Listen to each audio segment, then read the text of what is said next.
Layovers, your weekly dose of aviation innovation.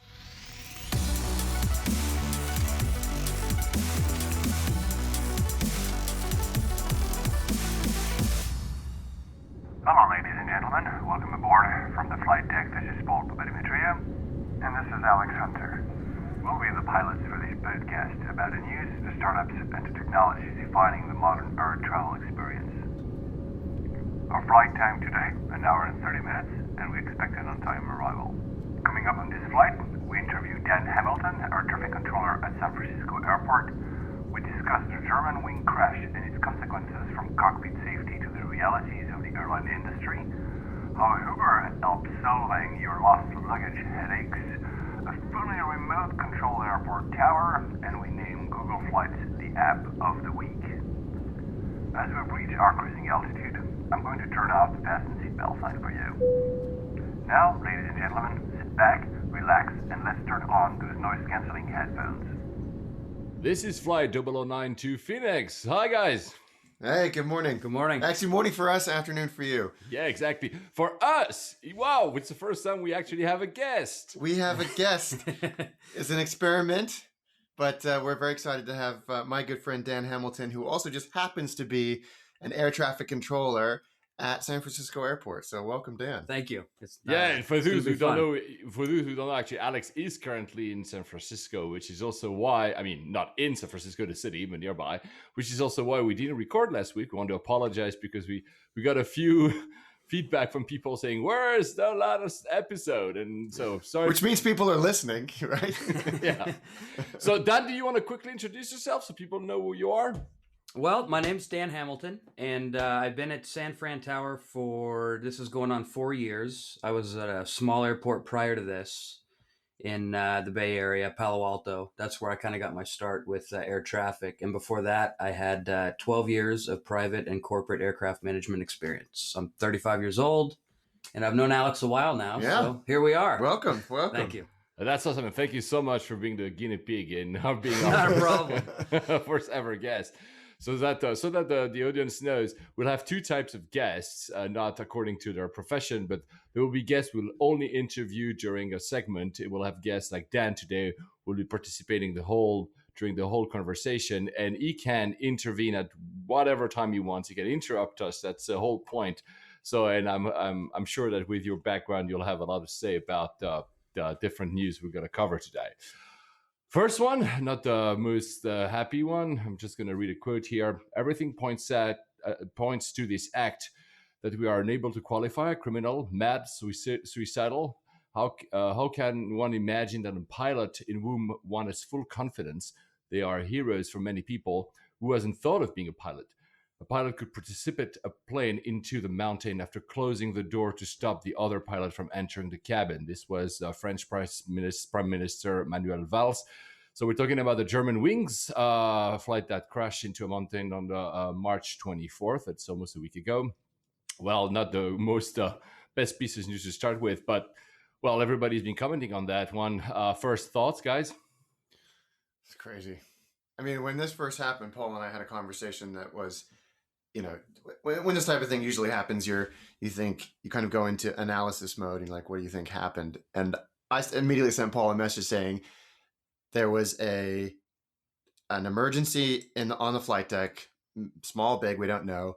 They lost kind of situational awareness and it was controlled flight into terrain. It happens way too often. It's Occam's razor. This is what happened. There is no way where I would have sent Paul a message saying, oh, the guy just flew the plane into the mountain on purpose. That possibility was so far from anybody's imagination that when it finally emerged, and it quickly emerged that this happened, I think everybody's reaction was the same. How's it been in the aviation community? I think everybody's shocked. It really is unfortunate. I mean, you never want to hear about accidents like that happening, Yeah. And it's a tough situation. I know we're going to go deeper into this, but you talk about mental stability and all those other factors that are involved in this. Yeah. It's a shame. Yeah. It really is. Yeah, so the news obviously, like you just mentioned, Alex, went very fast. We live in an age of impossibility of information containment. It seems, by the way, that the New York Times, and some special source, because the New York Times keeps breaking stories along with the Bild, which is one of the major newspapers in Germany, which, of course, so the flight was for Germanwings, so that's a subsidiary of Lufthansa. So here we'll be talking a lot about Lufthansa, but so that people know that they are both of the same parent company. Only yesterday, the Bild actually released the transcript of what was said during the last minutes of the flight. So the voice recorder was found very quickly.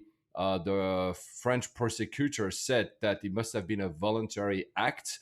He had to say that because the New York Times had broken the story the day before, and now we have a fuller picture. We haven't heard the sound itself yet, but it's pretty damning. It's pretty actually very scary. You have that one sentence, "Mach der verdammten Tür auf," which means open the goddamn door, and that's Patrick Sonheimer, which is the pilot of the aircraft, who was out of the cockpit, the flight deck, going for a loo break, trying to get back and wasn't allowed to. And well, it all points out nobody has found the other data recorder yet, but it all points out for the moment, even though the investigation is still going, that the guy just crashed the plane voluntarily.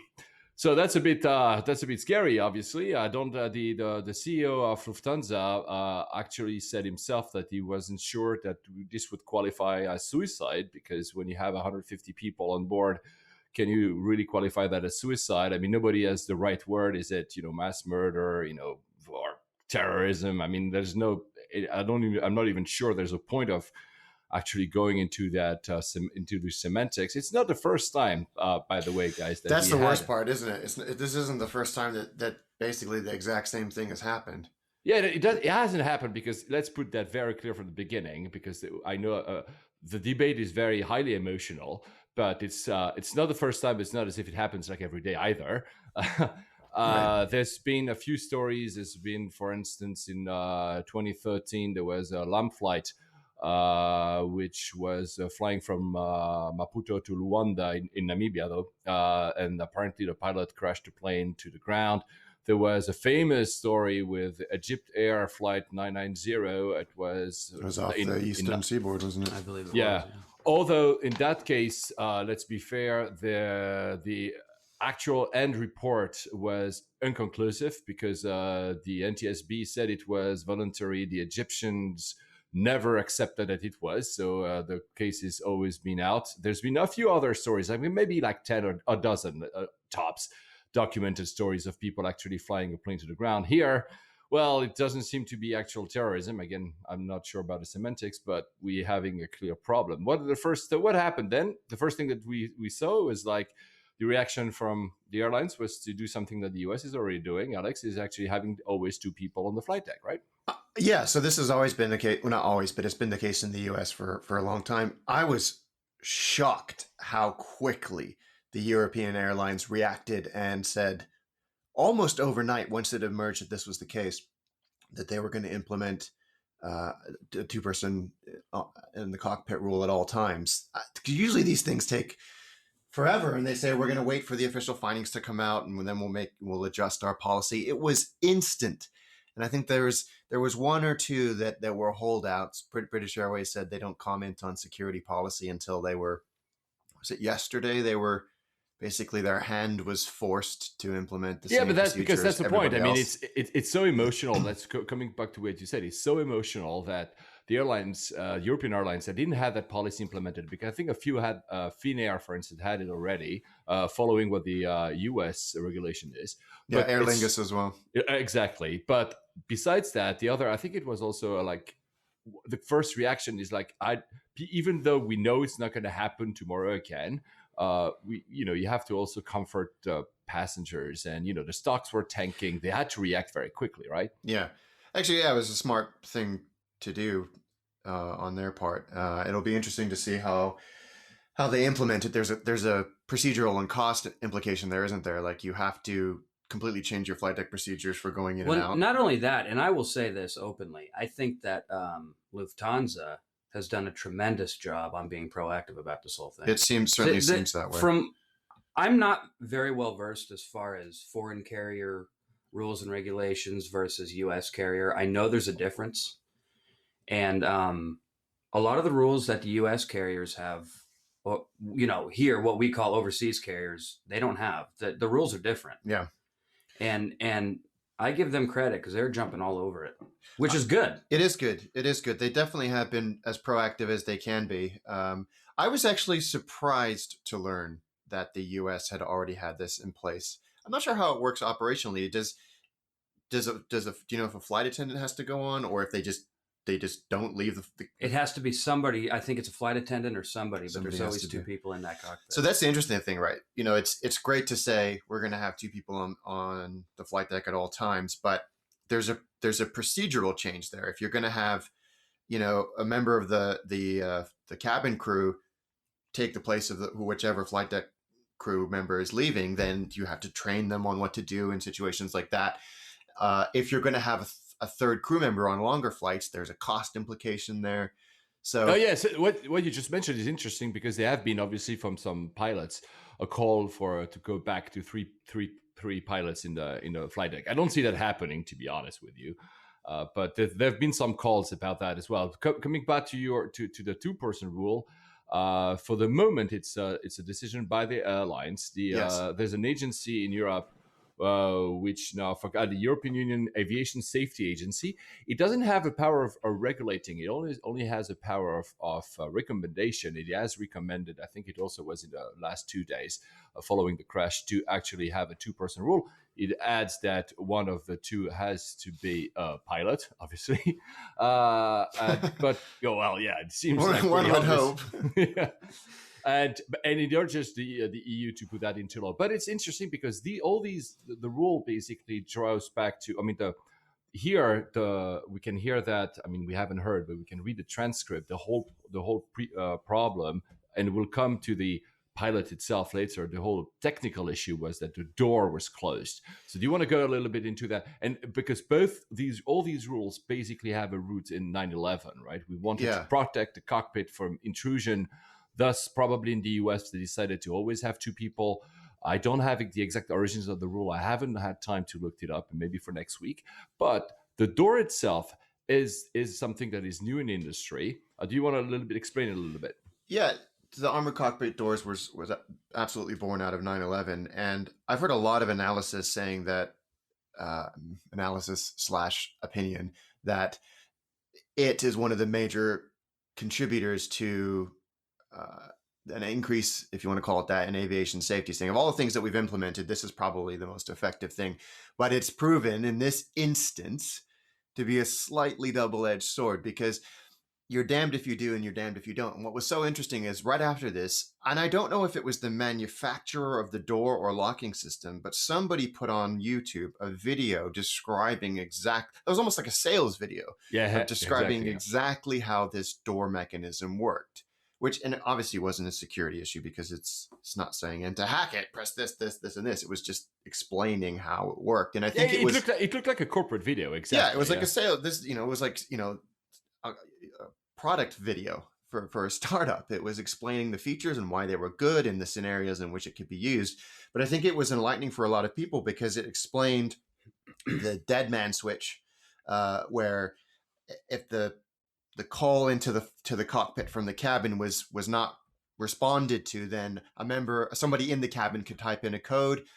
There was a 30-second window where if the pilots did not want somebody to enter, they could override it. If that 30-second window elapsed, the door would be unlocked. The assumption there being that if the 30 seconds elapsed, then both crew members were incapacitated and it would warrant access to the flight deck, which when you put it on paper like that makes total sense. Because if you had introduced the armored cockpit doors and said, we're closing the doors, nobody from the outside can get in because we don't want terrorists to be able to get on there.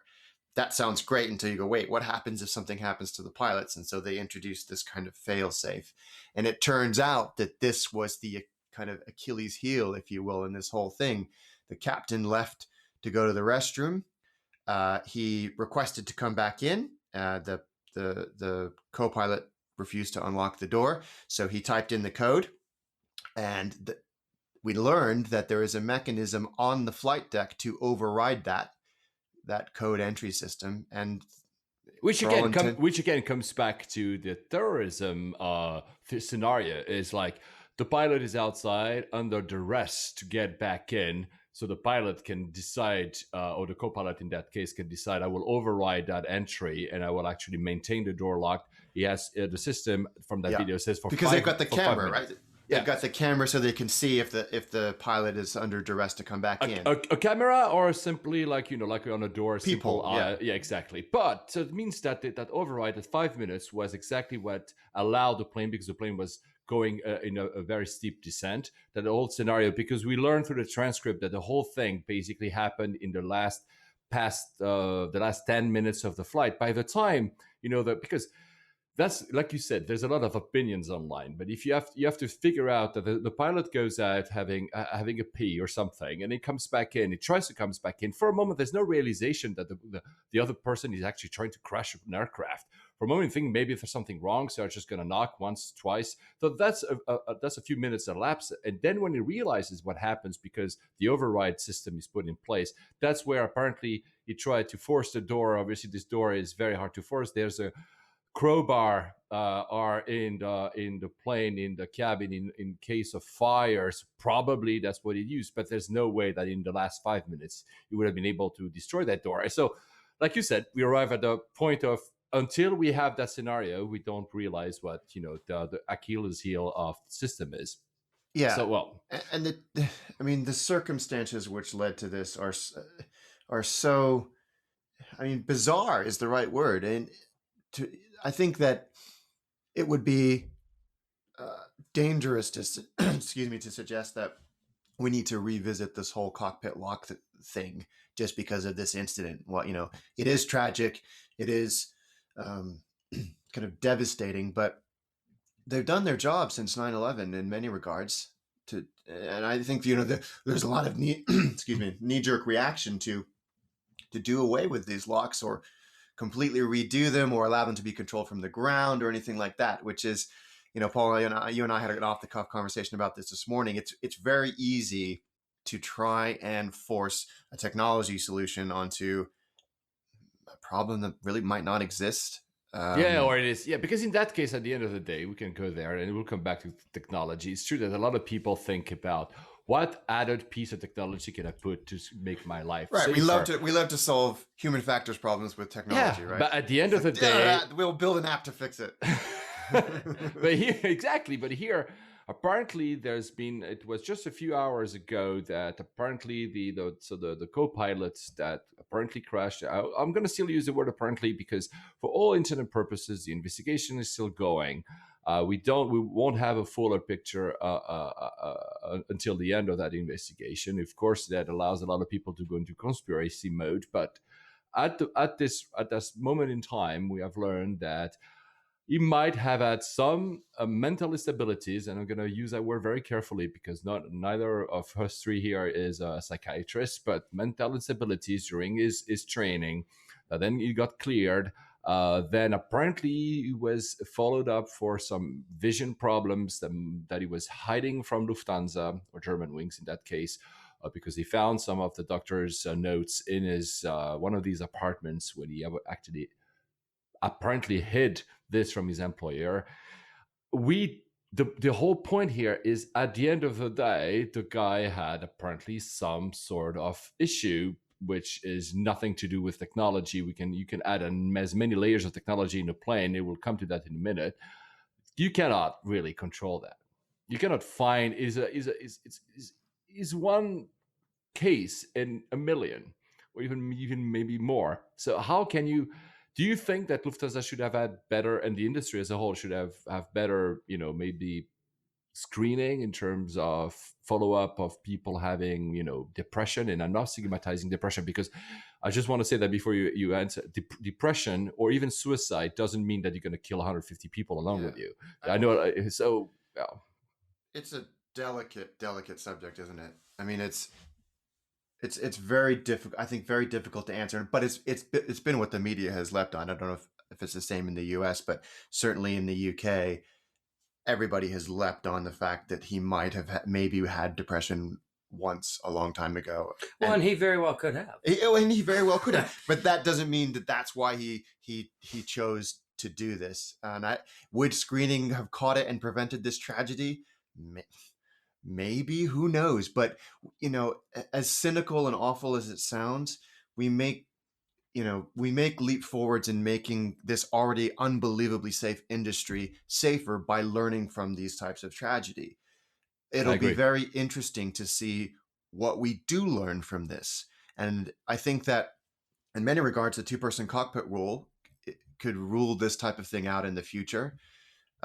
Is enhanced screening going to solve it? Maybe, but more importantly, it's going to help these people get what they need to feel better. If that is the issue, I'm not convinced that better screening or anything like that would have solved this or prevented this from happening. Yeah, I agree. And there's I was having a discussion with another friend of mine who is also heavily into the airline industry. He said at the end of the day, especially nowadays with huge pressure on costs, so thus huge pressure, there's a huge pressure on the shoulders of pilots. They have to, in the US, for instance, you have to go into a massive amount of debt to get qualified to be a civil pilot, and then you earn like a pretty crappy salary. And $200,000 from beginning to end. Yeah, and you might have been, by that time, you're already like at least $200K in debt. And right, that's what I mean. You're $200K in debt, and you're flying left seat six flights a day for $25,000 a year. Which for me, the consequences here is not to blame. I don't know. We don't have enough view of the entire industry probably, but to say that do we really think that a pilot, even if he feels that he has a problem, will go in front of a psychiatrist and not lie? And I'm not saying he's a bad person or she is a bad person by lying, but at that moment in time, his whole life rests his ability to basically reimburse the debt he's put in to actually have an entire life point. He won't, if I ask him, if I'm a psychiatrist or whoever, therapist, and I'm sorry for those who are in the medical, MDs and everything, because I'm not using the right words probably, but I mean, more likely we won't catch him or her, in that case him. So that I agree with you. It's a bit of we are still in the emotional post-crash state, and I think I agree with you, the 2-person policy. The other thing I wanted to mention, though, before we move on, there's other people that are claiming that, again, technology solution. So we should have like self-piloting planes. Whatever. Oh, that's brilliant. Yeah. Good luck with that. Good luck with that. It's amazing, and it's infuriating as well. It's such a knee-jerk reaction to anything that happens like this. We react and go, this is a tragedy that could have been so easily avoided if we had just implemented this impossibly expensive and totally impractical solution to solve a problem that doesn't really exist. Well, the thing too is I've worked in aviation. I was telling Alex last night, I've worked in aviation for 19 years. My father was a corporate pilot. And I don't claim to be an expert. And I always say that when Alex and I talk, even privately, hey, I'm not an expert here because I don't claim to be. But aviation as a whole, it's such a dynamic industry. And, I watched a little bit of the news when I heard about the Germanwings crash. And I will say, and this is, again, just my opinion, a lot of the people that go on the news media and start talking about this stuff publicly have no idea what they're talking about. Right. I think we learned that with MH370 as well. And there's certain people who talk. And the thing is this, aviation, it's there's a lot of unknowns to a lot of people who don't work in it every day. And even people that do have that passion for aviation, unless you work in it, there's a lot of stuff that you'll never know. So for somebody to show up on TV or people to start throwing out,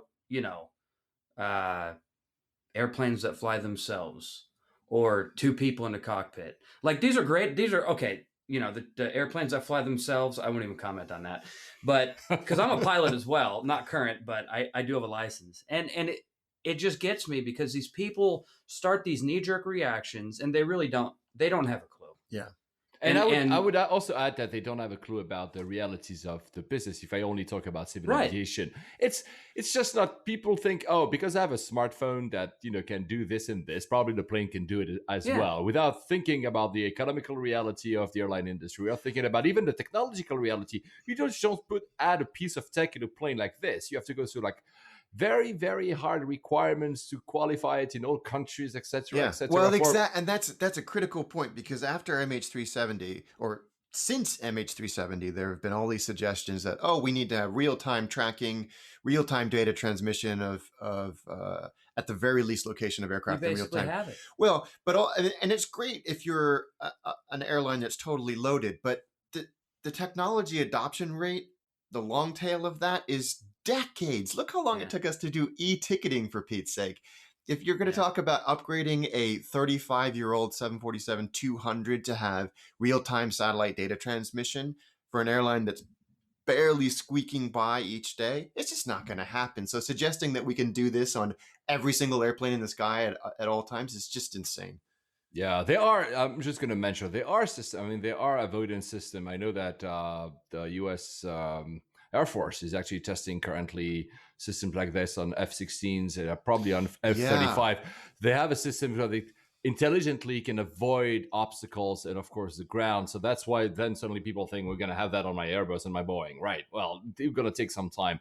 And there are also other tests. I know Honeywell and Boeing have both done this autopilot that you cannot interrupt. That was this was fast tracked after 9/11. It was, the idea was, okay, if we know that a plane is being hijacked, there's no way for the pilots to not get in command. Again, I'm not an expert enough to know about these technologies. I know they exist, but to think that any of these technologies or any of these patents could actually apply tomorrow is complete lunacy. And that's the critical point here, right? It's, yes, these technologies are great. Yes, they would solve these problems in the future, but you can't just go, well, why don't we just do this? Or surely we should just implement these right now. We should make it illegal to not have them. It's like, it doesn't work like that. No business works like that. The other thing too is everybody always looks at technology.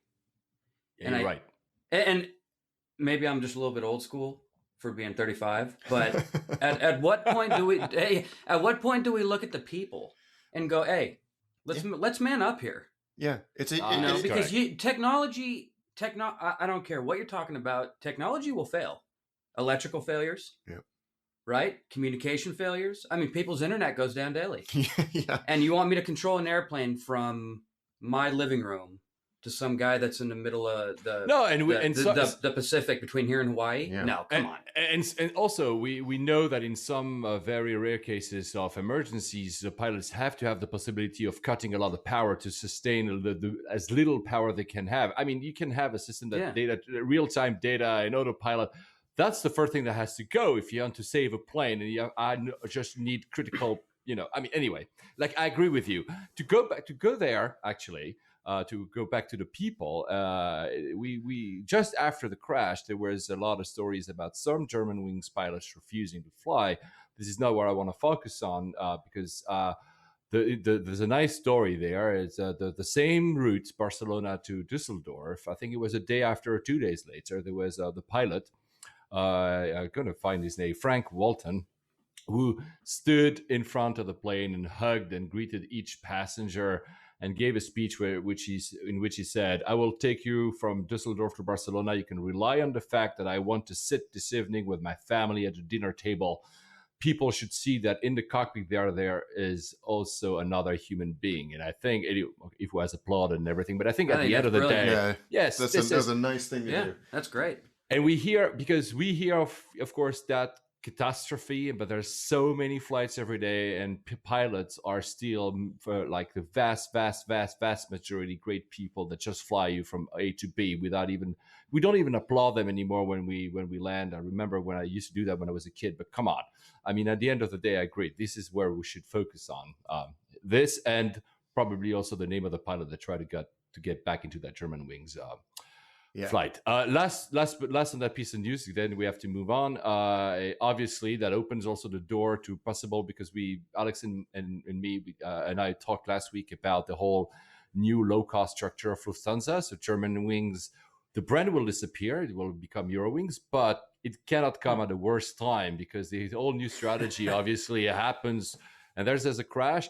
And the door, and that's the critical party, their door is open to a huge liability because, it's really the last thing they need right now is anything like that. Which, there's built-in financial liability for when an accident happens, and that's mandated by a few of the global and regional the Montreal Convention, governing bodies, and there's fixed amounts there, but that doesn't preclude further lawsuits or anything like that. So, as you say, such awful timing for Lufthansa in general, with all of the industrial action they've had, the pressure they're having from competition from all sides, and then this. And I think actually the CEO of Lufthansa even said almost that exact thing: this is just not what we need right now. We thought it was bad, and this is just 1,000 times worse. Correct. So we'll keep, of course, tracking this story. I mean, we don't want to be too voyeuristic. We're never going to spend another 30 minutes unless something extraordinary happens around it. But of course, we had to mention it. So moving on to a piece of news we had actually mentioned, I think it was, I'm going to say last week, but it was 2 weeks ago because we skipped a week. I'm just going to do a quote and then I'm going to let you, Alex, say. In the light of recent press coverage, the board of Ryanair Holdings wishes to clarify that it has not considered or approved any transatlantic project and does not intend to do so. Ha! What a difference! I'm still not 100% clear what the heck happened. So 2 weeks ago, as Paul mentioned, we said on this show that the board had announced that they'd approved a project to explore transatlantic flights on Ryanair or a Ryanair company for, and they were, even got into the details of pricing, which we talked about at length. There were going to be like £5 introductory fares and £99 each way. And they have come out in no uncertain terms to say, we are so not doing that. But it's not like this was a rumor or a leak. It was an official statement that the board has approved or voted to explore this. And now they've come out saying, we're never going to do it. We don't know where this story came from. It's bizarre. So there was the Irish Independent, so that's a newspaper in Ireland, obviously, which quotes Michael O'Leary saying that the airline fucked up. Sorry for my French here. And but the theory, and maybe you agreed, my theory is that they did that announcement and then the stock started to go down and the shareholders were worried because it's a big undertaking to say we're going to do low-cost flights over the Atlantic. And maybe they said, okay, you know what? Let's cut our losses.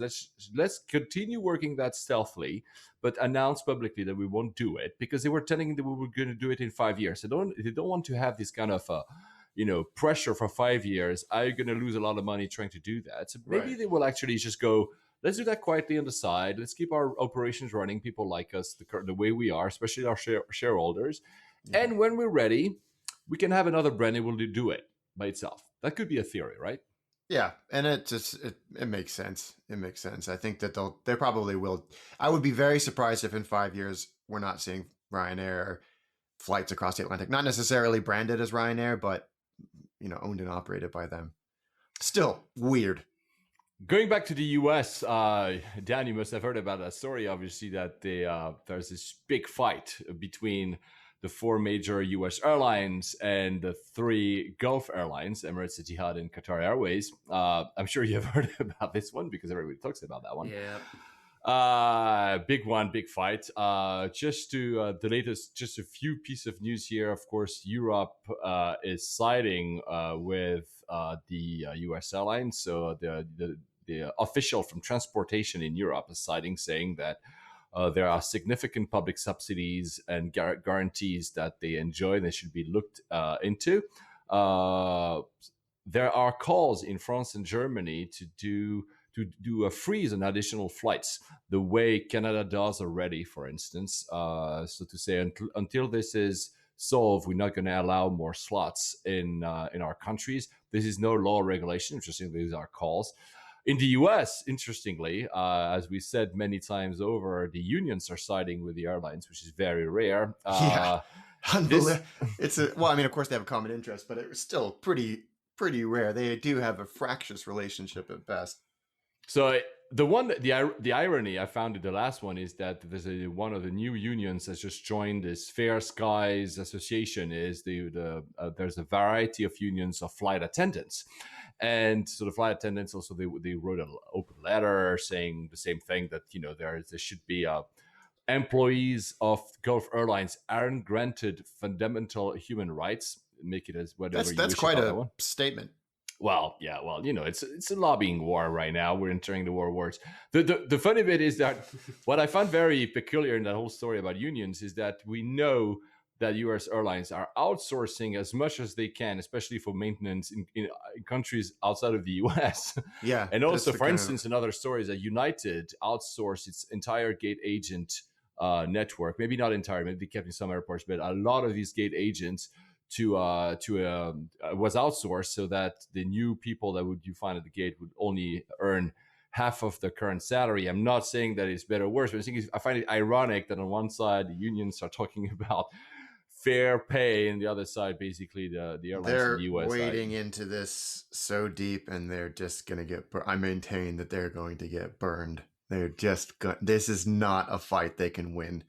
And it's funny, I don't know if you've noticed this, Paul, but every week at the most, every week since this debate has kicked off, a Middle Eastern carrier has announced a new U.S. destination. Yeah, route. Yeah, it's so calculated and brilliant that they're just they're like, oh, here's another one, because we have unlimited money, and here's another one, and here's another one, and look, all of our planes are full, and look, all of our planes are awesome. You cannot win. This is insane. I don't know why they're continuing this. Yeah, well, actually, I do know why they're continuing this, because they're terrified. But I think they need to cut their losses and move on and invest in product and not in lawsuits and lobbyists. Yeah, it's interesting that the U.S. Travel Association, which is normally a very diplomatic body, actually came forward against the airlines. And I'm going to quote here: "We wish we did not have to stand apart from our friends in the airline industry on this or any other issue, but with the efforts to reduce competition in the aviation marketplace having become so aggressive, and the negative impact of these policies upon consumers so abundantly clear, we simply cannot sit idly by." So, wow. Well, yeah. But what I don't think is mentioned enough is that a lot of the U.S. airlines have come out against Delta and United and American, saying, "What are you doing, JetBlue?" FedEx, the CEO of FedEx, with absolutely scathing, saying, "You guys are insane. What are you doing? Why are you picking this fight? That has no legal merit. You're going to lose. You're making it worse for the rest of us who are trying to compete on the playing field." And it's the same that we went through at Virgin America, the same airlines kicking up the same fuss, using the same channels because they're terrified of competing. And if I had a table in front of me, I would flip it right now, because it's the same trick. Don't! The microphone is on the table. And it's not my house. So it's the same stuff. It really frustrates me. And it's taking away the focus from the passenger again. Yeah, but the airline's focus has never been the passenger. In this country, yeah. I would say that the big ones I would agree with you. So it's frustrating. I don't know how. We've talked about this almost every single episode since this podcast was born, and I don't think it's going to stop anytime soon. Yeah, talking about corporate management issues, we're going to switch continent for a little bit. We're going to go to India, Alex. There was this fair, right? It's kind of sad in a way, but Air India had a job fair 2 weeks ago to fill. They've got a lot of vacant pilot spots at the moment. They have over 200 in just their Airbus fleet, and they did not have a single applicant. Not a single person showed up, which I think is interesting because it shows the strength of the Indian economy. That you have a job fair, no one shows up. That's a good sign for your employment rate, right? But not good for Air India, who have had problem after problem after problem. And these were walk-in interviews for captain level. So these are, they're looking for experienced pilots who were basically collectively said, no, we're good. We're good with where we are. And this is off the back of deregulation in India, or partial deregulation in India, where a lot of new airlines have been born, and they're they're happy. So the airlines have to be competitive with salary and benefits, and these new airlines are offering all kinds of great incentives. And poor old Air India is really, really struggling. And this was sort of the the last kick in the face that they've had after a bunch of really bad things. It's had government bailouts. It's had pilots calling in sick. It kind of sounds to me like Air India needs to do some self-analyzation. Yeah. and figure out what exactly is really going on here. Well, they did. I think was it Air India that had a bunch of pilots that were flying with expired licenses. There were pilots who were flying drunk. Yeah, 165 pilots flew drunk. Not for Air India, in India. And India is like, over 1 billion population. So, but it's still, there should not be one. But this was just like, poor old Air India in a nutshell. They've had that massive problem with that 787 that's just sat in a hangar that they're parting out to brand new airplane. Honestly, I've flown Air India domestically a few times, Mumbai, Kashi, and it has all the stigma from a flag carrier, and that has to rejuvenate but doesn't, and still like being helped by the government of successive bailouts and doesn't really move. The product was, 1970s. Now I'm being a bit harsh here. It was okay-ish, but you could see that it was more the attitude of the crew, whether on the airport or in the aircraft, that was a little bit like, I don't care. I'm good. I'm being paid anyway, and that was the bad one. Probably, like you said, the new airlines, partial of their regulation of the market actually is bringing a lot of competition, and pilots are maybe not interested in working in Air India.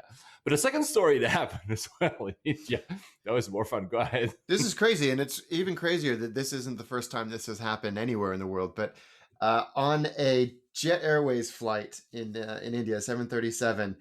And I'm going to read the Jet Airways official statement because I love the words that they use. Quote, a guest traveling on Jet Airways flight 9W469 to Mumbai opened the emergency door and disembarked, alighting onto the aircraft's wings after the aircraft had come to a standstill at the parking bay at Mumbai airport. I just love it.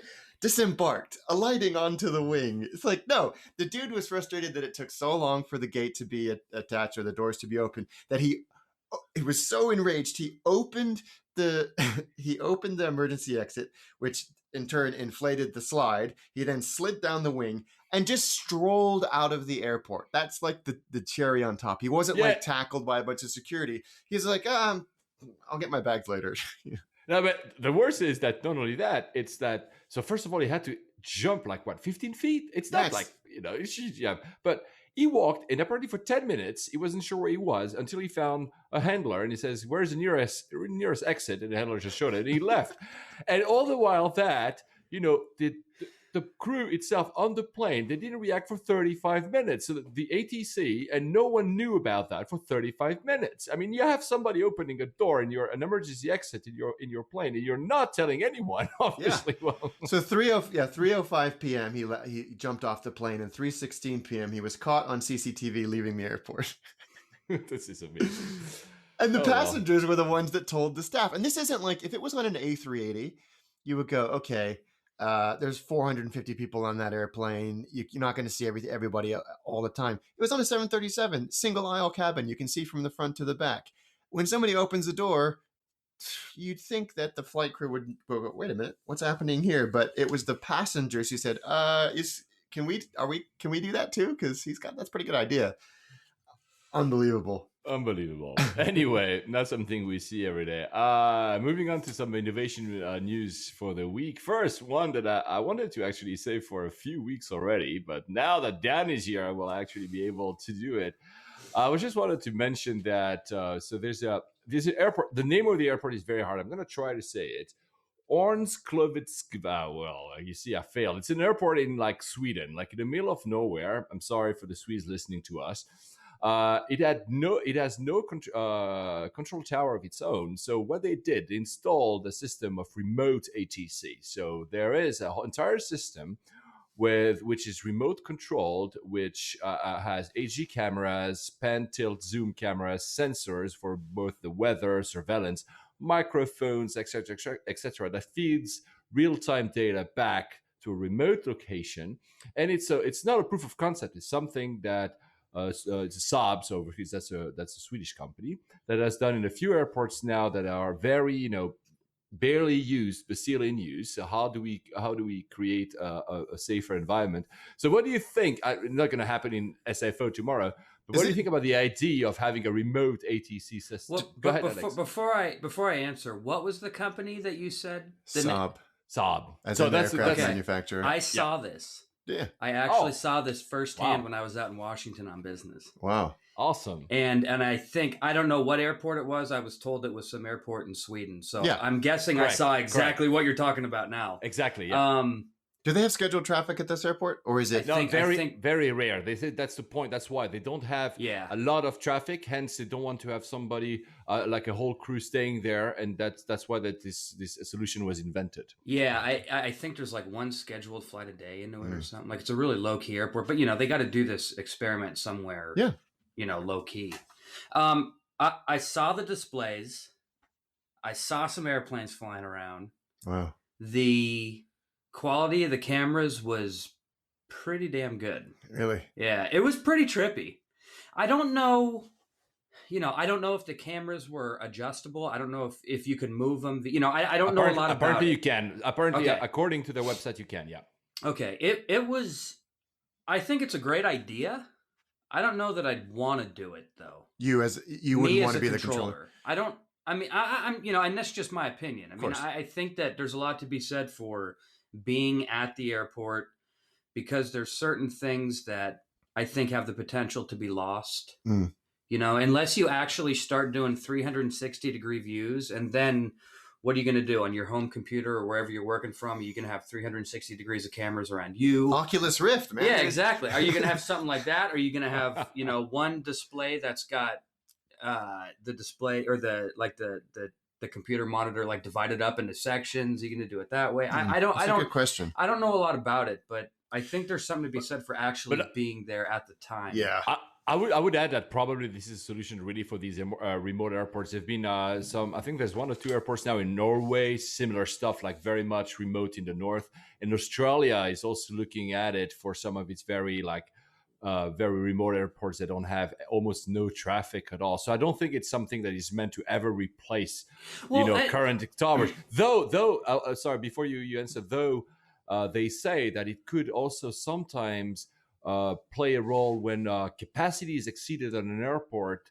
Before you can actually, enter, like hire new people, you could just add these technologies to cope with the exceed capacity. I don't know. I'm not. You're the ATC guy. I'm not. Yeah, well, and that was my question when I saw this, because I mean it's cool.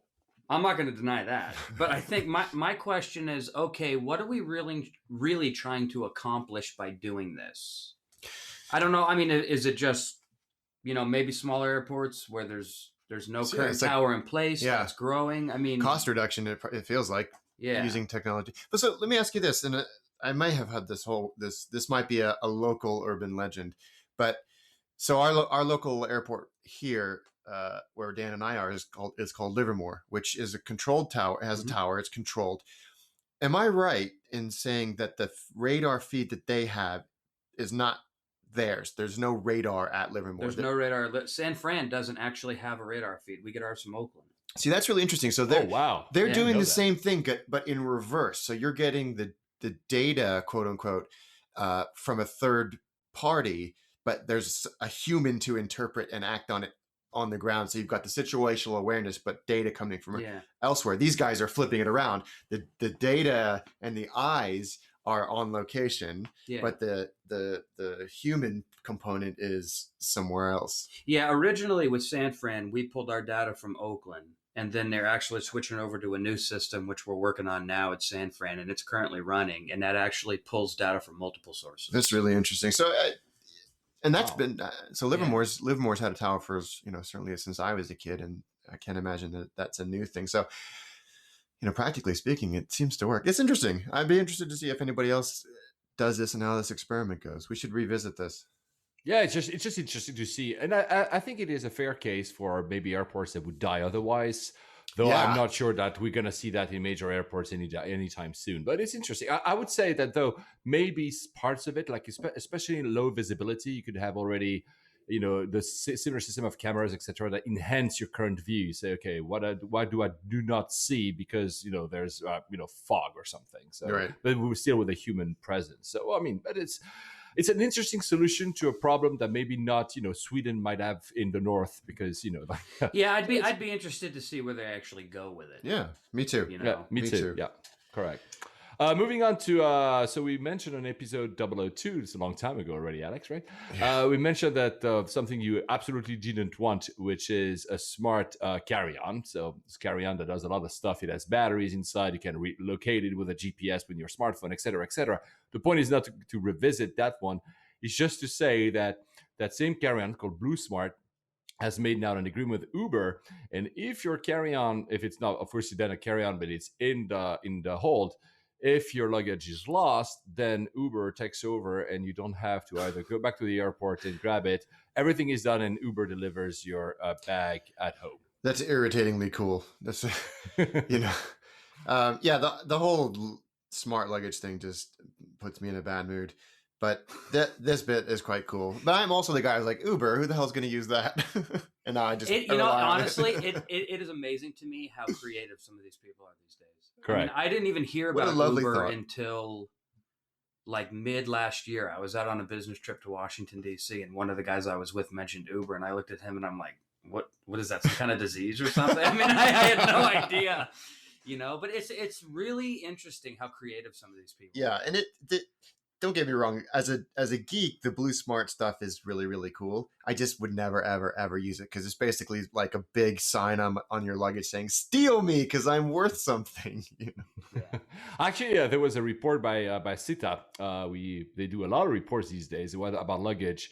I'm just mentioning it because it's related to lost luggage. It said that over the last 7 years, airlines and airports have lost more than 60% fewer bags and saved $18 billion as a result. So it's actually getting good. And people still lose their suitcases, but way less than they used to. See, and this is where RFID has proved revolutionary. Yeah, the correct type of tagging, but also probably, the expenses they've made behind the scenes, the stuff that we don't see. How does our luggage actually route between the airports and everything? There's a few videos around on YouTube. I'll find some. Interestingly, they said also that 69% of airlines would provide passenger with real-time updates on the location of their bags by 2017. So it's very quick there. Wow. 66% by smartphone. So that's a lot as well. So they will be basically within the next 3 years. And of course, it will be depending on which airport. And not all airports are born the same. But you'll have, even without having a Blue Smart, you'll have some kind of knowledge where your luggage is. That's pretty cool. I mean, I almost never lose a luggage because I almost never put any luggage on. Well, yeah, that's the smart way of doing it, right? You eliminate that risk completely by never having the luggage with the airline. Yeah, I mean, that's what I try to do. Not always on long haul, but to be honest, I haven't lost a single piece of luggage in 10 years now. So, and on your next flight, you're going to. Actually, no, it's not true. I've not. It's one time it was. I've never lost any. Sorry, I was about to say I was delayed. Once it was. I remember was I was going from London to Rio, and I was flying with Air France Sileme, so I had to do a layover in Paris. The layover was only, if I remember correctly, perhaps 45 minutes. And I remember the look of the clerk at when I was checking my luggage is I'll put I'm going to Rio, and he looks at me like, it's impossible, your luggage will never make it. Whoa. I didn't realize at the time, but obviously I landed in Rio and my luggage never made it. I'm sure Charles de Gaulle was not able to actually transfer my luggage in time anyway. So it never happened to me. Continuing on some smart piece of news of innovation, the Apple Watch. We had already a few ones that I've released, airlines have announced that they will release an app. I mean, they are released, but nobody can use them, basically. So right. They will. And as we move closer and closer to the release date, which is so frustratingly like 5 days after I leave California. Actually, it's probably a good thing because I'd probably end up buying one. But more and more airlines have come out saying ours is out, ours is ready, we're excited. Delta, British Airways, Emirates, American have joined the list, as well as Qantas. None of them are doing anything particularly revolutionary, but I'm interested in what American Airlines is doing. They said at any point in the flight, you can get real-time location information. Like, how long do we have to go? How? I have no clue. Actually, I have no clue. Well, see, honestly. Right now is a lot of hype. I mean, you remember I told. I think it was episode 008 when it was the app of the week, of the gadget of the week. I thought that Air New Zealand allowed you to order coffee from your watch app, Apple Watch app, etc. So you must be connecting to Wi-Fi on the plane. There's no other way you could be able to do it. Probably. We'll see if it actually works, because for the moment these are all promises. No one has yet reported on this. Exactly. No one's actually seen it. We won't be the first, because I won't have an Apple Watch anytime soon. Are you going to get an Apple Watch, Dan? No. So none of us. I like Apple products, but I'm not getting an Apple Watch. I've got other watches. Yeah, same here. I don't want more notifications on my wrist all the time. I've got enough of my. But I mean, it's interesting as a case to see, will people actually use it to check in, or just learn information, the real-time information that you can find on your phone. I will see, but it's interesting that they're going with it. Yeah. Another quickly, few pieces here. First, you're not in London currently, Alex. Some of you that have heard past episodes know that I am under one of the flight path of London Heathrow, so I have the planes actually landing on top of my head, not that close to the airport, don't worry. But so there's a huge debate in the UK about which airport between Gatwick, which is in the south of London, and Heathrow, which is in the west of London, which airport should be expanded, with a second for Gatwick and a third runway for Heathrow. And you're not here, Alex, but honestly, right now in the tube, advertising is all over the place. It's insane. They're battling each other. Like, we need, the expansion of the UK economy comes with a third runway at Heathrow. The other guys are saying, yeah, but ours will not make any noise. And that's the thing. Heathrow knows that there's a lot of noise coming out from the planes, and adding a third runway might actually create a lot of complaints. So they've done something in the center of London. You have a small pod. You can get in. It's completely insulated, soundproofed, and you can listen to the various planes landing over your head to have a true understanding of what the actual sound feels like in different parts of around Heathrow. That's pretty interesting. It's obviously, it's part of lobbying, obviously, but it's pretty interesting. There's one of the opponents of a third runway Heathrow said that it's a useful tool to show how quieter planes will impact local communities, meaning that the planes have technology has made them quiet over time, more quiet, though they are still very noisy. Another very quickly one, go back to India. That's John Bradford who sent me that piece of news. Lufthansa, to say something nice about Lufthansa, because we spent a little time talking about their crash.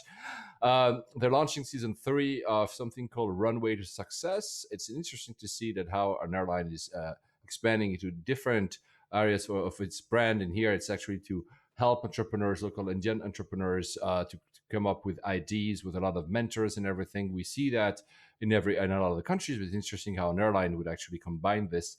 And it's a TV show at the same time. And the winner, of course, gets sent, I think, to Europe for a final or something. But what I meant here, what I was truly interested here, is to see how they're pushing the boundaries of finding innovation elsewhere and outside of the company. Good. Nice idea. Yeah, it's a nice idea. For whoever wants to sign up in India, you can sign up until April 15th, which is why I wanted to mention it today. App of the week. Are we not cheating? We have used that app like so many times in the show already, Alex. Yeah, Google Flights. I was having lunch with some friends over here a couple of days ago, and they were talking about how expensive it was to go over to Europe in the summer, which it is. It's painfully expensive. And so I first told them about the ITA matrix, which we've covered in a previous episode, and how powerful it is. But it is quite complicated when you start adding all of those switches into the search. But you can get, from a price perspective, you can get the benefits of the ITA matrix using Google Flights, because they're ostensibly using the same database, but with Google's massive power behind it. And Google Flights, I don't care what anybody says, it's not just another flight search engine. They are calculating and caching the possibilities of every single flight between every single destination. So you start typing in, I want to go from San Francisco to, and it's like, here are your results. And like, It's I haven't insane. told you where I'm going yet. It's like, we got to figure it out. We know exactly where you're going.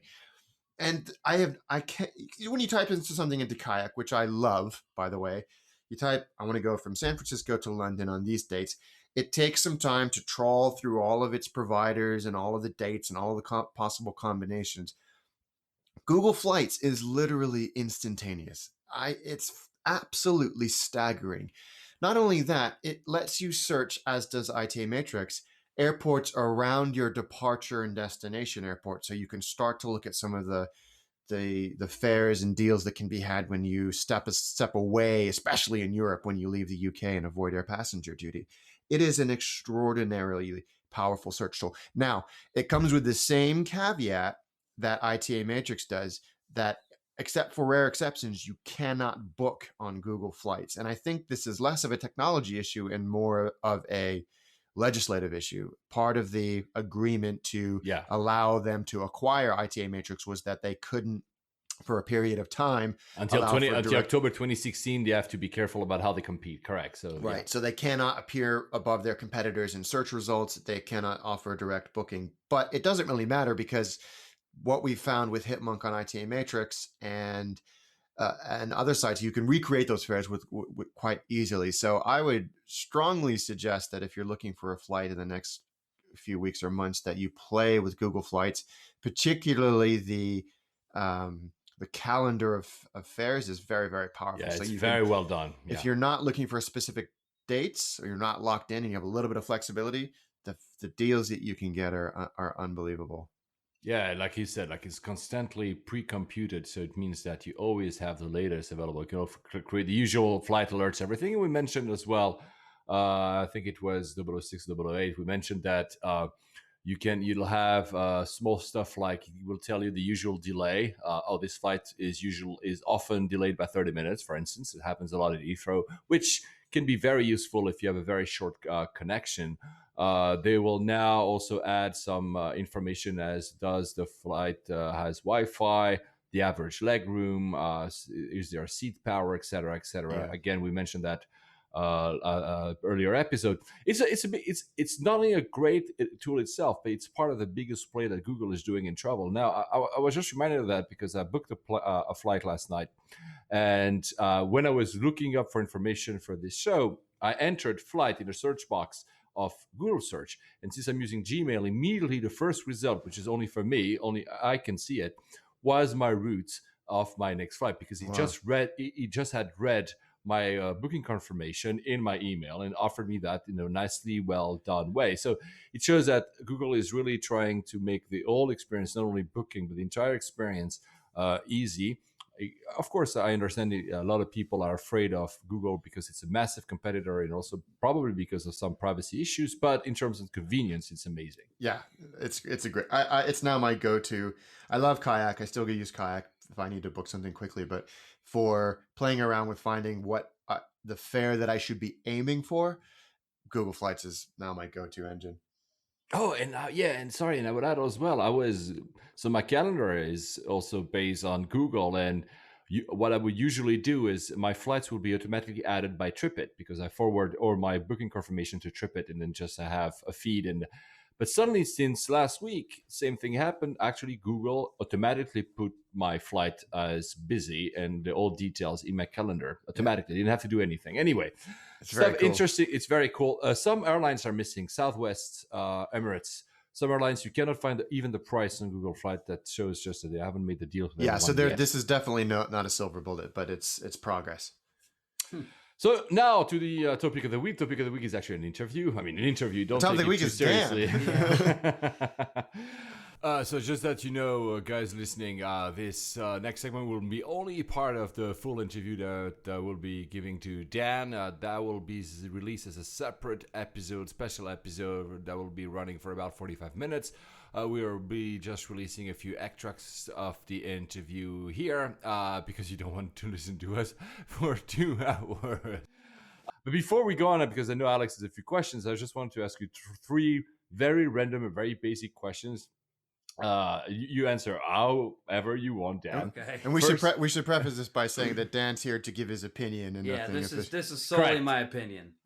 Yeah, but the first one always these are not dangerous ones. So how do you? First, it's very simple. How do you fly? If you take a flight, do you have any quirks? Anything special that you do that makes you stand out or not when you fly commercially? No, not Do you really. ever fly commercially, or do you fly No, your own I plane? do. I don't get any special privileges or any benefits or anything like that for working for the FAA. Oh, that's interesting. The FAA considers that a conflict of interest. Fair. So the only thing that I can do is get through security at San Fran because I You've got work your there badge. and I got my ID. Do you have a favorite airline, or an airline you hate? Are we the talking least? about flying or working? Yeah, well, like when you're Oh, wow, yeah. That's a good question. That's Actually, yeah. When you're booking be it for recreation when you go to Hawaii or whatever, do you look to are you loyal to a particular airline, or is it just I'm I grew up flying United. Due to the fact that United has such a large presence at SFO, Oh, of I mean, course. everyone needs to keep in mind San Fran, United basically owns half the airport. Mm. If it's going to Vegas, sometimes I'll hop on Virgin America because I mean they're cool. 'Cause they're great. Airline. Yeah, they're just fun. And at the end of the day, it doesn't really bother me who I take. It's all about who's got the most reasonable price. Yeah. Yeah, we often say that is no matter a lot Yeah. of the innovation and blah blah blah. At the end Yeah. of the day, people are still price sensitive, right? So Yeah. maybe do you have any great memory of a flight that stands out in your memory? Something either as a kid or later on that really was different from others. It could be a positive story as a negative one. Do you have anyone that's any story that stands out? Oddly enough, I don't. I mean, Wow, you're one of those. I've been. I'll talk to Alex and Alex will get all giddy and excited about certain things, but it's different when, at least for me, it's different because I work in the industry. So the things that you guys are fascinated by and the things that, like everything we were talking about earlier with Google Flights and everything, I haven't even seen Google Flights. Right. I love flying. I love aviation. It's a love-hate relationship with aviation though, because it's a tough industry, kind of like everything we've talked about today so far. It's, there's so many people that go on the media and they talk about things and they don't know what they're talking about. And then everybody wants to do everything fully automated and people just don't. It's so complex. Mm. So You maybe that you give me like a good shoe in for the third part. If there was one single thing you would change, whether it's industry in a plane, whatever, if there's one thing you could really, let's pretend you had the power to change it, what would it be? Would you just have less people with bad opinions on TV, or is there actually something for I the think industry? honestly, in light of everything that's happened between Malaysian and the Germanwings thing, and even Air France, all that, when you start talking about accidents, the number one thing I would change is who actually gets in front of the TV camera and talks to the public, because the public doesn't know, and all they do is trust the people who talk on TV, and half the people that talk on TV are idiots. half? Okay. I mean, no, there are educated people out there. I mean, you've got people that used to be the head of the NTSB investigation team. I mean, there are some highly qualified people out there. But then there are people who get in that say that they are their chief aviation correspondent or aviation expert, and they don't even use the right phraseology when they talk in front of, and the public doesn't know. And I'm sitting there like when I know we're going to talk about this in a little bit, when the Asiana incident happened in San Francisco. There's people that are getting on the news and they're not even using the correct phraseology, which I know to some people, it doesn't make a difference in the big picture. But from somebody who works in the industry, I'm sitting here and I'm going bald, pulling my hair out. Right. You know what I mean? Because it's like, you guys think, you're telling the general public everything, and the general public doesn't know what it takes to fly an airplane. They don't know how airplanes fly. It's all magic. Is it not magic? It's magic in my book, because sometimes I'm surprised by the stuff I see. But do you still think you said magic? Do you still think that people consider the airline industry as something magical? Because that's a lot. It seems to be lost a little bit. The aviation industry is a tough business, but I think they're taking a real hit. Everybody needs to keep in mind, aviation used to be a way that the wealthy would travel. Yeah. It was luxury. Yeah, I absolutely agree. It was luxury. Yeah. And now it's another form of mass transit. Yeah. And I'm not saying that that's bad. No, it's You kind of know, democratized air but travel a I little have bit. been told by certain people that I've met in the airline industry over time that there's certain airlines that could care less about the people. The airlines make their money off cargo. Mm, And if they could take out rows of seats and put boxes in, they would. yeah, You know? which is so depressing. Yeah. I think Paul and I would agree that, you look at the industry that we're in, which, we loosely refer to as the technology industry, and you do get frustrated and upset with it. And people look at things like, in my case, Uber, which I do think is great. Be like, come on, this is ridiculous. But other people are looking at it going, wow, this is utterly amazing. You do get burnt out with it. So I can understand that.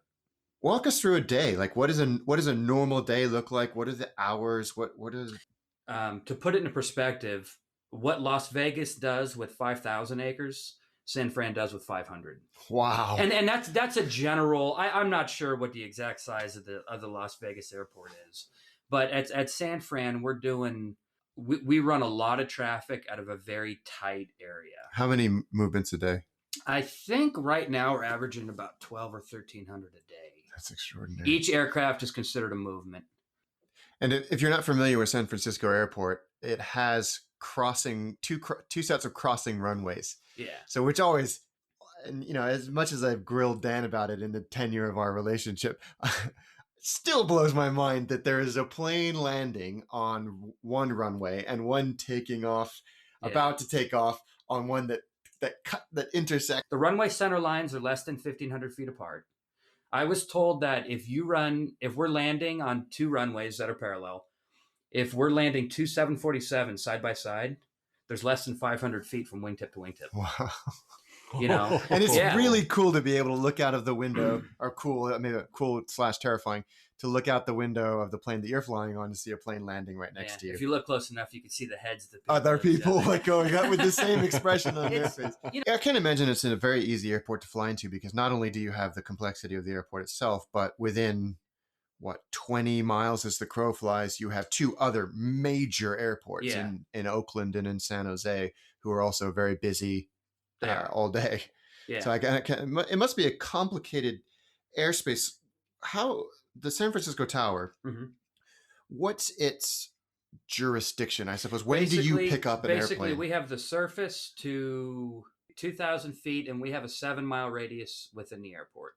So let's say my flight that came in last Tuesday from London, how would I have come from the top of my descent to land at San Francisco and get to the gate? Basically, depending on where you are and what altitude you're at, that's going to define who you're talking to. So NorCal Approach will take all the traffic that's converging on the Bay Area and sort it out, and then hand it over to... It starts the sorting process with Oakland Center. By the time you're talking to me, you're probably no more than a 12-mile final. So for those of you that have flown into San Francisco, which I'm sure many of you have, especially from Europe, usually what you'll do is you'll come in from the north, because you're coming from northern Canada, Hudson Bay, and you'll fly down, you'll overfly the airport, and then you'll do the U-turn over the San Mateo Bridge. Who is giving the instruction to turn? That's NorCal. And then as soon as you're lined up on the runway, then basically once you're established on the approach, they'll frequency change you over to us. You touch down, and then as you're exiting the runway, depending on what runway you land on, for the sake of this conversation and today's discussion, if you're an airline, if you're an air carrier, you're going to turn left, you're going to contact ground, and then ground will taxi you into wherever you go to park. At San Fran, depending on the type of traffic that we're running and how busy it is, you're either going to have one ground, which it's one guy controlling all the ground traffic for San Fran, or we split it, and then half of the airport gets divided to one ground controller, and then they open up a second position, and that ground controller works the other half. And they literally just cut the airport down the center. And how much of it is looking at a screen versus looking out the window? Very little. It when I meet people, they automatically say, "Oh, you're the guy in the dark room staring at the radar." No, I'm not. There are other people that do that. That's the approach and the en route facilities. And in our situation, that's NorCal Approach. I'm in a tower. I'm overlooking the airport. I could see the sun. I could see basically everything. But that's how you do your job, is looking out the window and not at a screen. Yeah, we have a ground surveillance radar, which will show all the aircraft moving on the ground, and then we have a regular radar which shows all the aircraft that are in the air. So from a tower standpoint, you're looking down a little bit, but you're looking outside most of the time. That's really interesting. I assumed it was the other way around. Yeah, it's really not. That's great though. That's nice. Yeah. There's something quite romantic about that. Yeah. How did you get to where you are? So my best friend, who runs the fuel company at the San Carlos airport, he looks at me and he goes, "Well, what better guy to sit in a tower, drink coffee, and tell people what to do?" This is honest to God what he said to me. So when I got to San Fran, the quantity of aircraft didn't intimidate me, but the rules that you had to use, because depending on what you're doing, there's a certain, so everything we do in air traffic, there's a rule. So if I'm doing one thing, I'm using this type of separation. If I'm doing another thing, it's this type of separation. And in reference to the A380, there's certain things that we can and cannot do with the A380 because of the sheer size of the airplane. Wow. So depending on where the A380 is, we can use certain runways, we cannot use others. So it's not just getting the A380 from point A to B, it's getting everything around the A380. Wow. Yeah. San Fran also, I mean, busy airport, and I'm sure Heathrow has the same thing. There's always closures. They're always closing taxiways. Once in a while, they're closing a runway because they got to paint. They got to do rubber removal on the runways. I mean, it's the variables, and it's being able to process those variables and work around it instantaneously. And of course, the weather in San Francisco. And the weather in San Francisco is always a problem. So you were working when the Asiana 777 crashed. Is that right? I got to work right after. Basically, I was called in right after it crashed. Oh, so I didn't actually see it happen.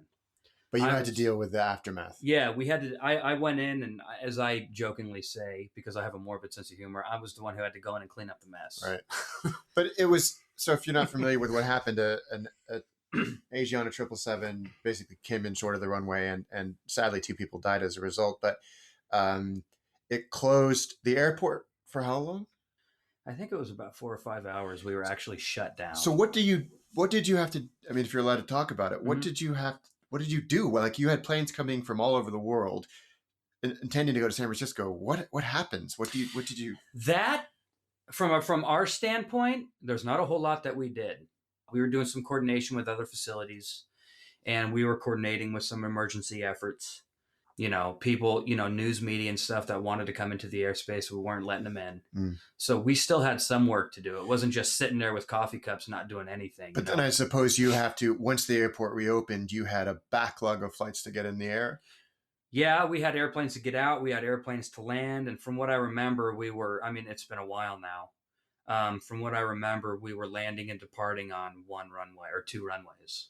Goodness. As opposed to 4. As opposed to 4. And I got to tell you, just on a quick side note, I had a chance to go down and walk around that accident scene on Sunday. If anybody ever had a doubt about a Boeing product, I wish I could have walked them around that scene. Because the stuff that airplane withstood, I mean, it was ridiculous. I mean, you got to keep in mind, the airplane basically cartwheeled. So that sheet metal was bent, buckled, torn, ripped. But at the end of the day, both the wings were still attached. And the only reason the tail came off was because the airplane hit the seawall. Right. Wow. That airplane withstood so much damage, and it was still in one piece. Oh, that's amazing. Yeah. It was, it was an unfortunate situation, and nobody wants to go through something like that. No, of course. And with my background and everything else that I've seen, some people were pretty shooken up by it. I'm just one of those people that I really don't get emotional about what I do. I think over time, because there were years that I was averaging 1 funeral a year with somebody I knew that crashed in aviation. Yeah, I think to a point you kind of internalize it. Right. I guess you have to separate it. You have to, and that's part of what we do. Other people it affects differently. Everybody handles it differently. And there were some people that were out on some what we call trauma leave after Asiana. And rightfully so. Right. I fully understand because my father is totally different background. But my father was a surgeon. He always told me that when he was doing a surgery, he was not looking at a person at that moment. He was looking at a body because if he started to be too emotional, then he would actually make a mistake. I You have completely to be agree. When I'm talking to the pilots, I don't look at it like, oh, I've got 200 people whose lives are in my hands. And it's yeah, I do, but I don't look at it that way. No, it's To probably me, not it's healthy just looking to at me, that. it's just a job, you know. And the same thing like you were saying about your father. You know, I mean, the job is the job. Just one question out of curiosity: Uh-huh. how do you remove a plane that crashed from a runway? That's a very good question. They had to drain all the fuel from the wings and the fuselage tank, but I think the fuselage tank was almost empty. Mm. So they ended up taking off the wings, and then they actually had a bunch of cranes, and they hoisted the fuselage up onto a flatbed and removed it that way. Wow. And then they brought it to a far end of the airport. And Where it sat for a long time. It sat for a long time because the wrecking company, I think, took a while to come in and get it out of there. It was a pretty strange sight to see. For certainly when I came that summer, you could see from basically when you landed, you would go past this wrecked fuselage with some of the titles sprayed out. Yeah. May I interject one question? Sure. But do you have to deal a lot with language issues with people maybe that Yes. not good enough English? Yeah, in aviation, English is the universal language. That doesn't mean they speak it well. That must present some challenges. That has got a lot of challenges, and you got to keep in mind there's certain things that we call them mandatory readbacks. Alex, you know as a pilot, or you should know as a pilot, and if not, you and I are going to take a walk after this.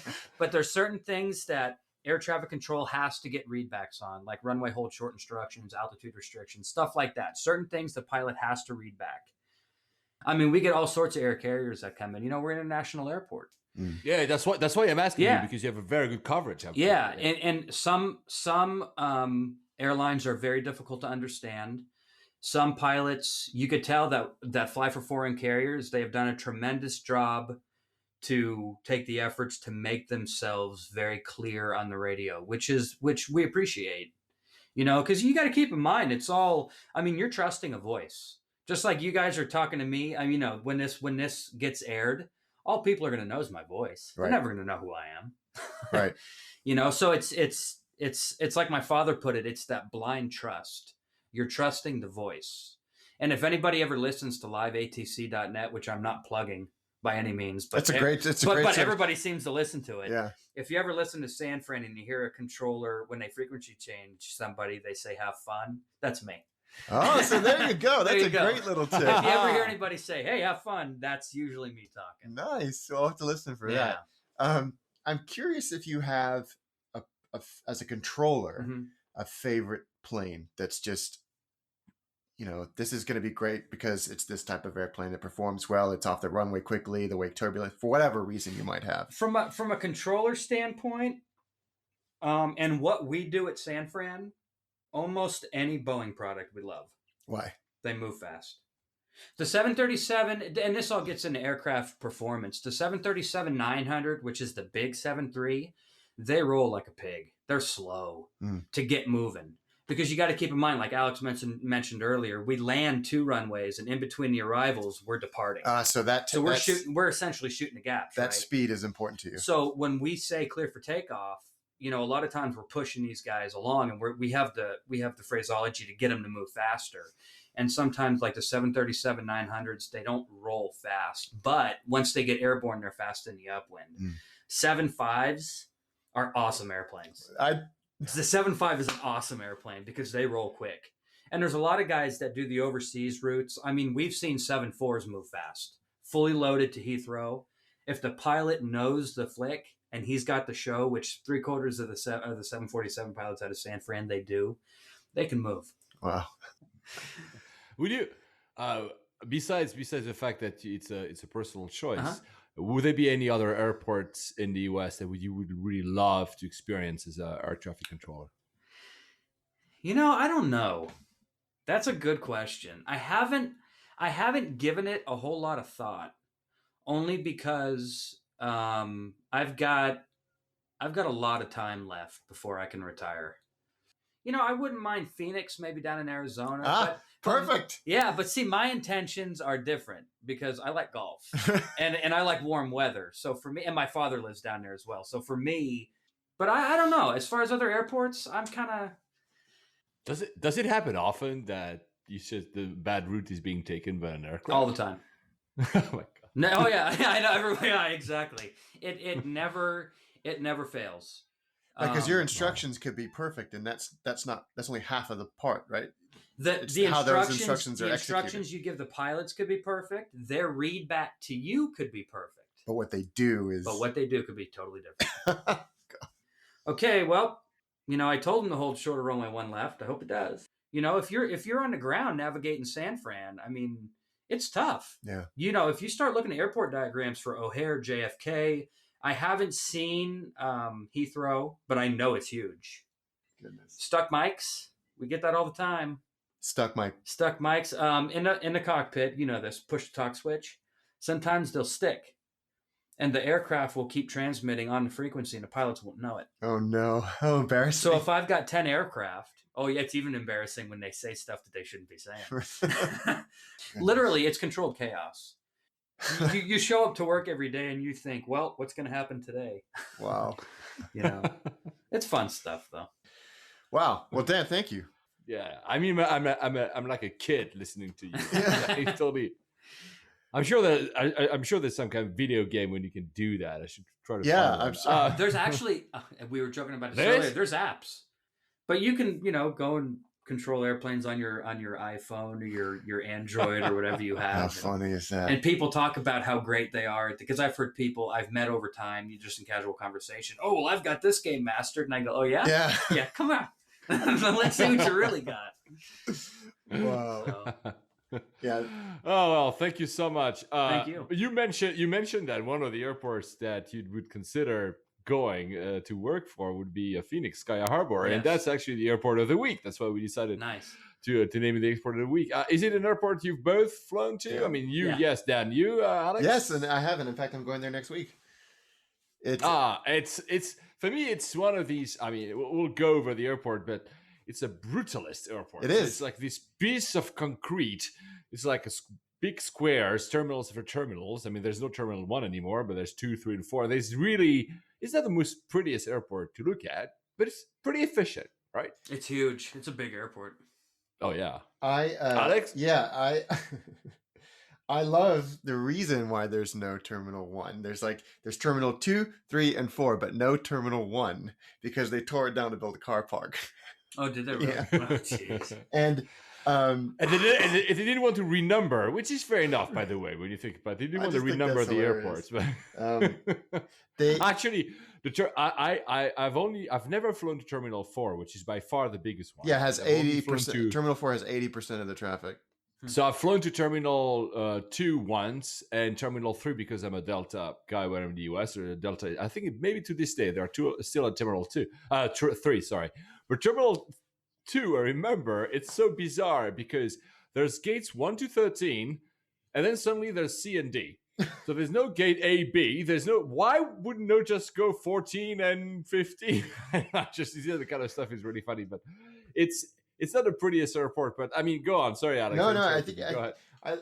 it has so many quirks to it, and you just kind of picked up on too. So it was even its history is like quirky. It was started in 1928 by a startup airline called Scenic Airways, which then went bankrupt less than a year later. Oh, so they built themselves this airport and then weren't able to use it.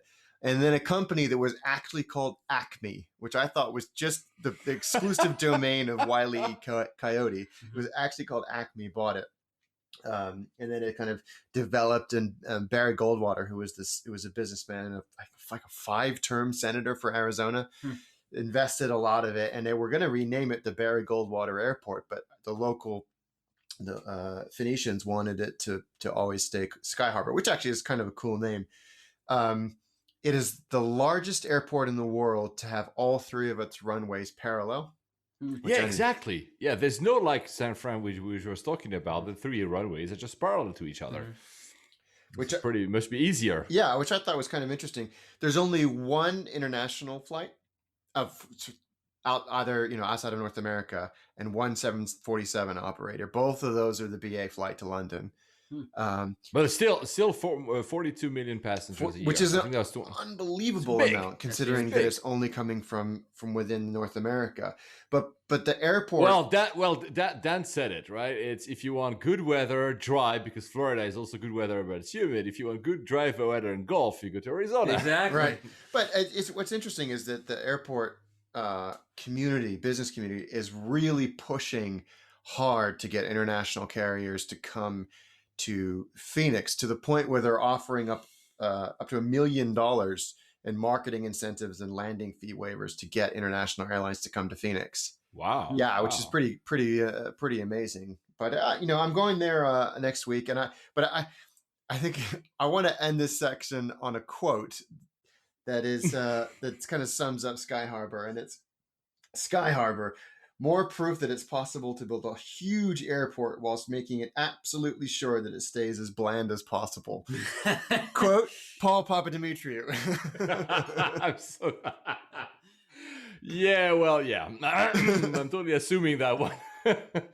Yeah, well, exactly. And it's only Big funny square because you're airport. right. Yeah. But it's an efficient airport. No, It's not the most, but at the end of it, the destination matters. When I was there, it was also to go to a resort and to have, the good weather, That's what dry I'm looking weather, forward to. and the golfing. So at the end of the day, it just next works out. episode, I'll report back with my recent Phoenix airport experience. Yeah, there's a train now. Let me know that they opened that finally. There's supposedly a new train that you can go from terminal to terminal. The reason I'm saying that because you will love this. Apparently, it's the first airport in the world which the train is so high that planes can actually go underneath the tracks of the train. Oh wow! I've read that. I haven't seen it because I haven't flown there like in 2 years. Well, I will let you know. Please take a look. Yes, please take a look. I will. Guys, on this, thank you so much, Dan, for your time. Thank it was you, really guys. awesome. No, thanks a lot, Dan. Really that was loved fascinating. it. Yes, and you'll be invited again. Yeah, because if you have these any kind of questions for stories Dan are for a awesome. follow-up episode, Twitter, Facebook, you know where to find us. Sure. Yeah, great. Thank you so much. And on that, guys, Alex, Dan, Cheers. see you next week. Take care, Paul. See ya. Cheers. Bye-bye. Bye-bye. Cheers. On behalf of layovers and the entire crew, we'd like to thank you for joining us on this podcast, and we're looking forward to seeing you on board again next week. Flight attendants, please prepare for landing.